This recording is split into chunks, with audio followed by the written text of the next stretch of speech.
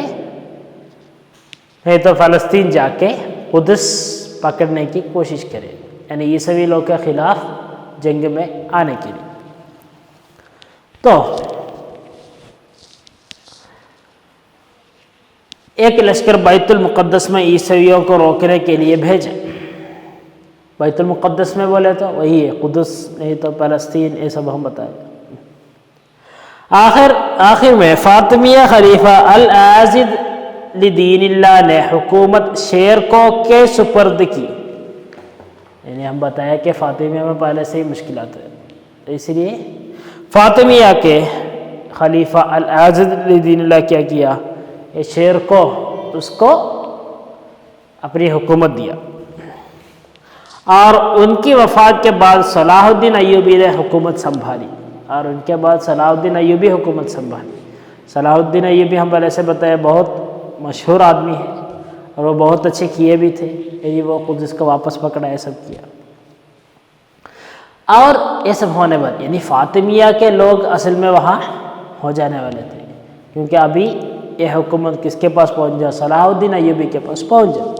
تو انہوں نے اعلان کیا کہ فاطمیہ خلافت ختم ہو گئی ہے، انہوں نے اعلان کیا فاطمیہ خلافت ختم ہو گیا ہے، اور ہجرہ 567 میں مصر عباسیہ حکومت میں آ گیا، اور اس کے بعد عربی آگے جا کے مصر پھر بھی عباسیہ خلافت میں ہی آ گیا۔ اور نورالدین زنگی کی وفات کے بعد عیسائیوں نے کئی علاقے قبضہ کر لیے، اس وقت صلاح الدین ایوبی نے وہیں پر لشکر کشی کی، شام ان کے قبضے میں آ گیا، یعنی یہ عیسوی لوگ اسی وقت بار بار آ کے مسلمانوں کے اوپر حملہ کر رہے تھے، اور وہ لوگ پکڑتے رہے تھے مسلمانوں کے جگہ سب، ویسے ایک جگہ پکڑ رہا ہے، لیکن صلاح الدین ایوبی جا کے ایک جگہ ان لوگوں کے ہاتھ سے واپس لے رہا تھا، کہاں پر سب لشکر کشی کیا تھا صلاح الدین ایوبی، اور شام ان کے قبضے میں آ گیا، عیسائیوں کے چند قلعہ باقی رہ گئے، شام ان کے قبضے میں آ گیا لیکن چند قلعہ باقی رہ گئے، پھر ایوبی نے ایک کر کے سارے قلعہ جیت لیے، یعنی صلاح الدین ایوبی عیسویوں کے خلاف بہت اچھے سے جنگ لڑائے تھے، اور وہ بہت اچھے سے لڑے، اور ایک قلعہ کر کے وہ واپس پکڑنے لگا۔ ہجرہ 573 رجب کے مہینے میں بیت المقدس کو بھی انہوں نے فتح کر لیا، تو یہ بیت المقدس کو فتح کرنا بہت اہم چیز تھا، یعنی مسلمانوں کے لیے وہ عیسویوں کے ہاتھ میں رہنا بہت مشکل تھا، اور لوگ سمجھے تھے کہ اگر قدس ہمارے پاس آئے تو وہی جیتیں گے، تو اس لیے لوگ بھی اس کے لیے دعا کر رہے تھے، اور صلاح الدین ایوبی کیا کیا اس کے لیے بہت اچھی کوشش کیا، اور وہ بھی جیت لیا۔ اس کی اسٹوری جیسے ہے، کہانی جیسے، یہ سب تم لوگ کبھی پہلے سنے بھی ہوں گے، تو صلاح الدین ایوبی کے نام یاد رکھنا۔ اچھا، تو یہ چیپٹر میں ہم ابھی کیا کیا بتائے تھے، پہلے الف جواب دیجئے، تو یہ جو سوالات ہیں وہ پڑھ کے اس کا جواب دیجئے، اکثر ایک حکومت کے بارے میں ہے، کون بنایا اور کب بنایا اور کہاں بنایا، یہ سب، اور تصریح کیجئے نیچے والی تصریح کیجئے، یہ کون، فاطمیہ حکومت کا بانی، اخشیریہ حکومت کا بانی، زنگیہ حکومت کا بانی، عیسویوں کے قلعہ دیگر فتح کیے۔ کون؟ یہ کون ہے؟ صلاح الدین ایوبی تھے۔ تو اتنا ہی عہد عباسیہ کی آزاد حکومتوں کے بارے میں ہم بتائے تھے، کافی بہت حکومتوں کے نام ہم بتائے، اور اس کے سوائے اور بھی چند تھے جہاں پہ چھوٹے چھوٹے جگہ میں جو چھوٹے چھوٹے راجا رہتے تھے، ان لوگوں کو ہم ایسے زیادہ پرواہ نہیں کریں گے، پھر بھی ایسے تھے پھر بھی، لیکن اکثر جگہ اسی جیسے عباسیہ کے باہر ہو تو بھی، اگر عباسیہ کے رول نہیں تو بھی مسلمان لوگ کے ہی ہاتھ میں تھے۔ تو ٹھیک ہے، یہ چیپٹر ادھر ختم ہو گیا، ہم لوگ ادھر ختم کرتے ہیں۔ السلام علیکم ورحمۃ اللہ وبرکاتہ۔ صلی اللہ علی محمد صلی اللہ علیہ وسلم، صلی اللہ علی محمد صلی اللہ علیہ وسلم، اللہم صلی علی محمد، یا رب صلی علیہ وسلم۔